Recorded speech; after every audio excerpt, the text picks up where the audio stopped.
లేదు సార్, రండి, నా సళ్ళను కొరకండి, నా గుద్దను దెంగండి, నా పెదాలను జుర్రుకోండి, కమాన్ గుసగుస.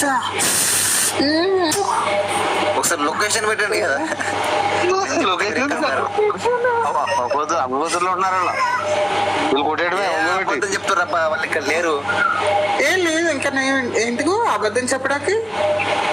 మమ్మల్ని ఏమైనా తల తీసేస్తారా, పీకి తీసేస్తారా? కదా మేము కాదు తెగించుకుంటాం, లేకపోతే లేదు. చెప్తున్నా బాబా, ఇప్పుడు నా వల్ల కాదు. ఇవాళ 10 మందితో తెగించుకున్నాను, అలసిపోయాను, నా వల్ల కాదు. తెగలేసిపోతుంది మరి. నా వల్ల కాదు బాబాయ్, ఇవాళ కొన్న బుడగలన్నీ అయిపోయాయి గుద్ద తెగించుకోవడంలో. నొప్పి నాకు బుడగొద్దు, నేను డైరెక్ట్ పెట్టేస్తాను, ఉంగబెట్టి కుదుర పెట్టేస్తాను. Oh my God.